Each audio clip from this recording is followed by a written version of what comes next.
Bonjour.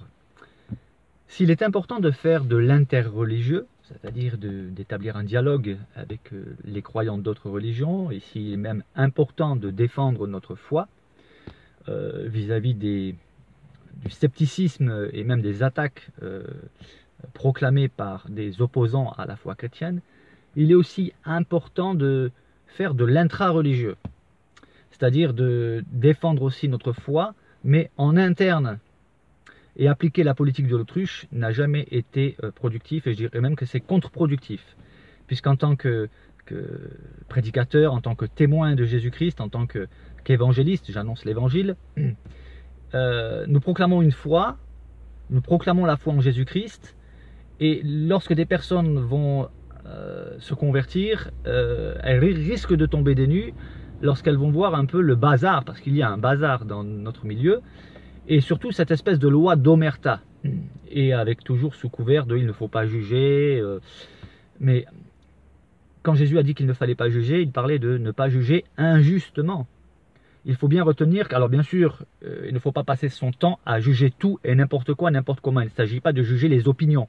On peut avoir des opinions divergentes sur des points secondaires. Cependant, il y a des pratiques qui sont complètement aberrantes. D'ailleurs, j'ai partagé quelques vidéos, notamment sur le rallongement des jambes et des bras, enfin bref. Moi, j'ai vu de mes yeux un soi-disant pasteur américain qui est venu dans une église. Toute son intervention reposait uniquement sur des témoignages. Il avait la Bible à la main, il ne l'a pas ouverte une seule fois. Et il racontait, je vais vous dire entre autres ce qu'il racontait, que lorsqu'il prêchait, une fois, il y a des plumes qui sont tombées sur les croyants. Et il a posé la question aux croyants, mais qu'est-ce que c'était que ces plumes d'après vous? Les croyants, ils réfléchissaient et il leur a expliqué ce que c'était. Vous êtes prêts? Tenez-vous bien? Ça va? Ouais. Il leur a simplement dit qu'en fait c'était des anges qui étaient passés par là et qui avaient perdu des plumes. Non mais sérieux, on nous prend pour des mandarines là. C'est hallucinant quoi. Et le pire c'est qu'il y a des chrétiens qui croient ça. J'ai vu de mes yeux, j'étais présent, j'étais avec un ami, et on y est allé avec une disposition de cœur en disant on va être le plus ouvert possible. Bon, déjà, il y a eu 1h30 de louanges, des chants en répétitif. On s'est dit, bon, on va pas juger s'ils aiment chanter le même cantique 15 fois. Bon, voilà. Ensuite, le pasteur, il était beau gosse avec une voiture de sport américaine. Bon, on s'est dit, il y peut rien s'il est beau. Hein, on va pas juger quelqu'un parce qu'il est beau. Il était super bien habillé. Bon, on va pas le juger parce qu'il est riche. Il avait une super belle voiture. Bon, on s'est dit, il est américain. Donc, on a vraiment essayé d'être vraiment le moins critique possible. Bon. Et puis donc il a raconté son témoignage avec les anges qui avaient perdu des plumes. Et enfin le clou du spectacle, parce que c'était un spectacle, il faut le dire, c'est qu'à la fin, il a dit on va faire descendre les paillettes d'or. C'était une mode à l'époque, les paillettes d'or, les dents en or. Ça veut dire que vous aviez une carie, il priait pour vous et puis vous avez une dent en or.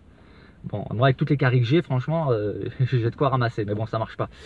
Et bref, finalement, son truc ça a été que il a dit on va faire descendre des paillettes d'or. Bon, je me suis dit, des paillettes qui vont descendre du ciel, des paillettes d'or. J'étais curieux de voir ça. J'étais avec un ami, fils d'un pasteur. Un pasteur qui est aussi un ami. Hein.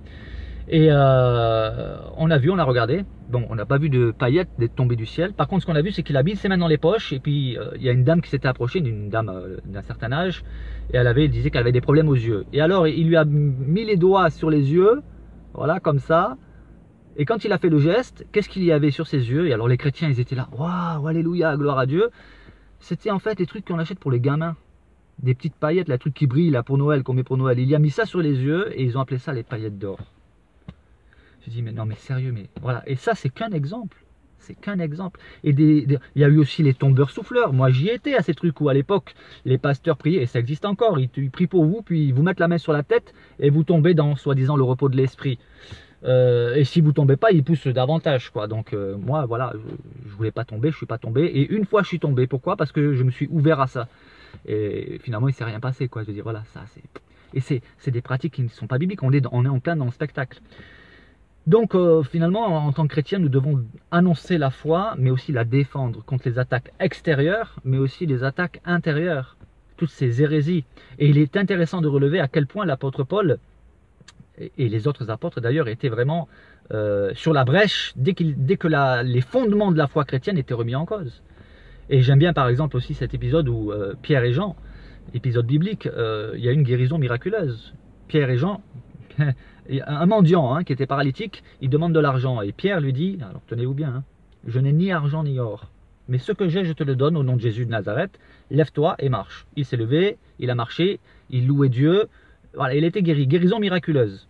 Bon. Et puis, qu'est-ce qui s'est passé? Les foules sont venues. L'apôtre Paul, il n'a pas, il a pas dit regardez le miracle que j'ai fait, alléluia, gloire. Non, non, non, il aura parlé de quoi? Ok, il y a eu un miracle, c'est bien, alléluia. Maintenant, je vais vous parler de votre péché. Jésus-Christ crucifié.